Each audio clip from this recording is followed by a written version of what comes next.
इनाम में मिली राजकुमारी। New moral stories in Hindi. किसी नगर में सत्यार्थ नामक एक विद्यार्थी अपने परिवार के साथ रहता था। उसके पिता साहूकारी करते थे।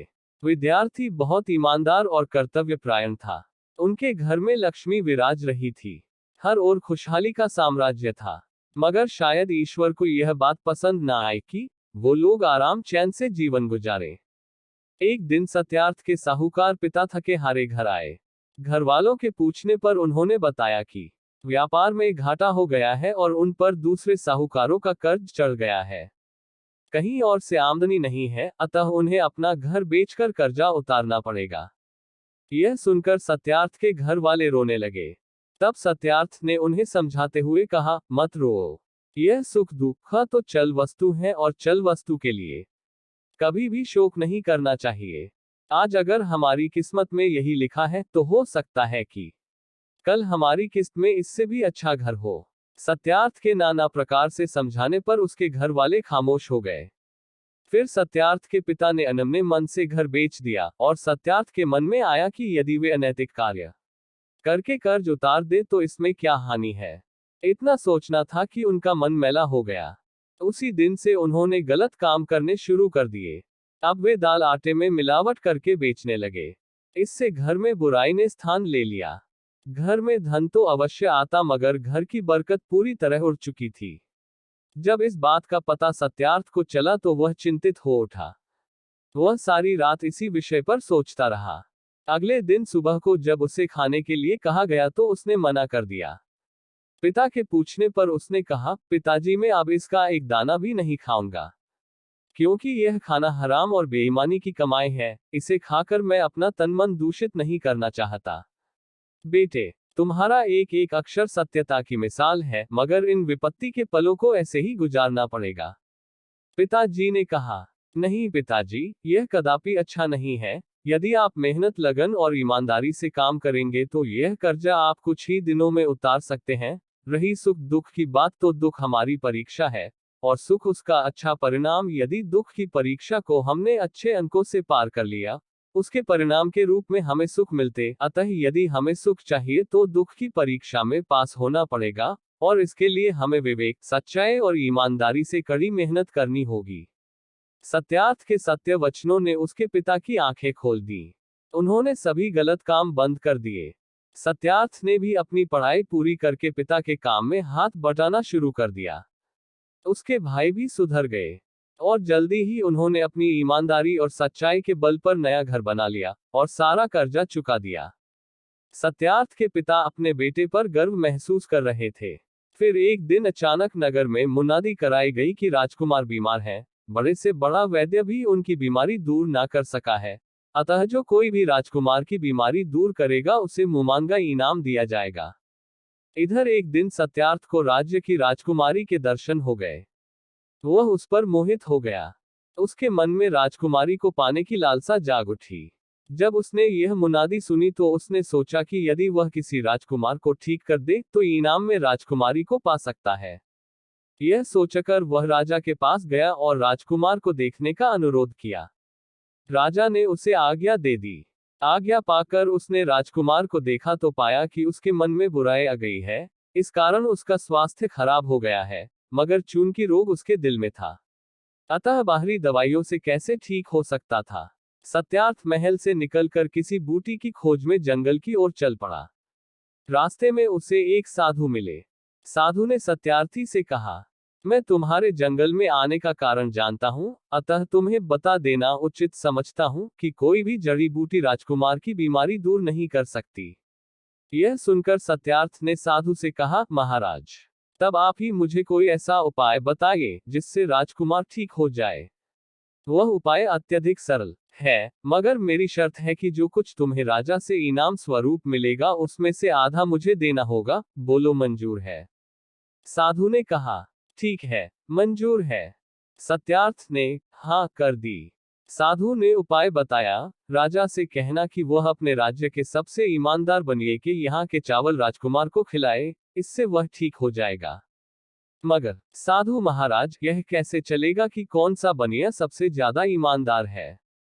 सत्यार्थी ने पूछा। सुनो, जब बनिए के यहाँ का चावल पकाया जाएगा तो जो बनिया बेईमान होगा उसके चावल काले पड़ जाएंगे, और जिसके चावल काले नहीं पड़ेंगे वही बनिया ईमानदार होगा।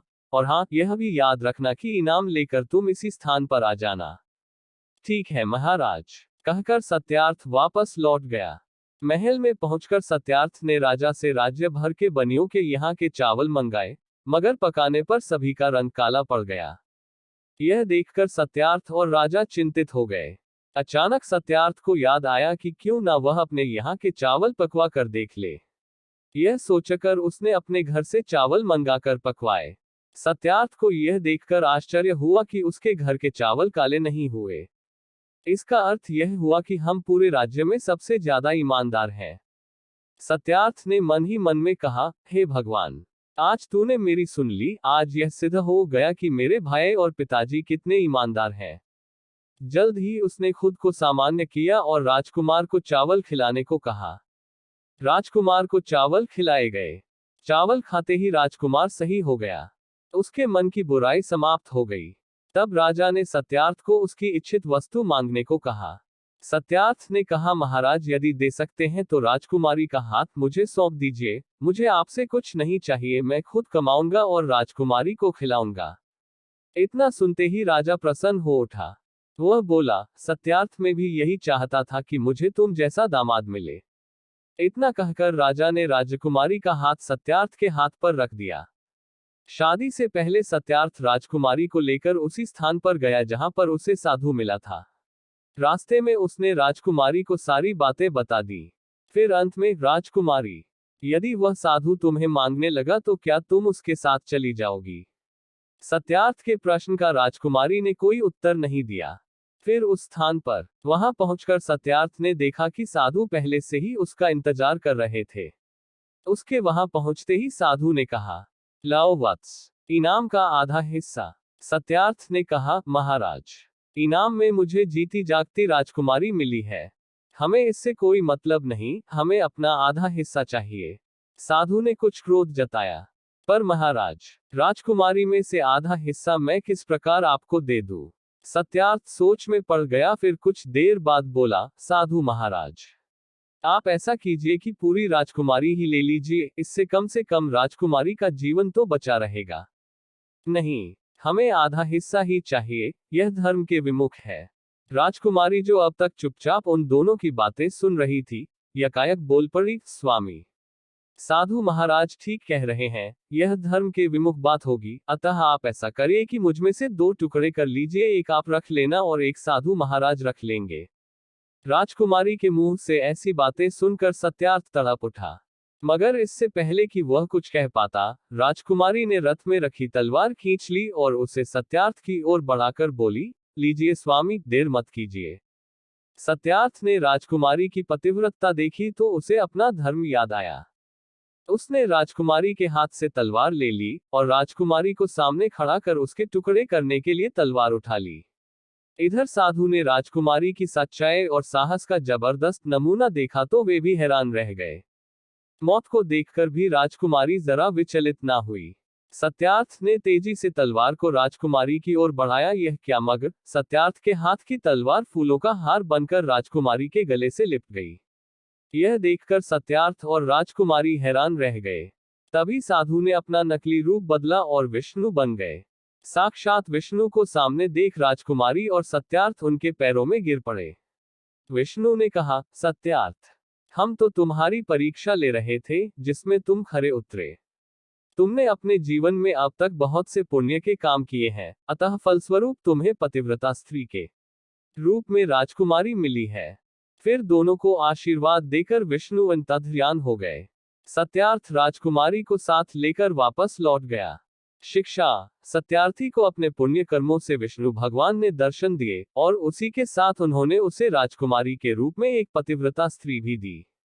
इसलिए कहा जाता है कि पुण्य कर्म करने वाले को ईश्वर अपनी शक्ति से अवश्य वरदान प्रदान करते हैं।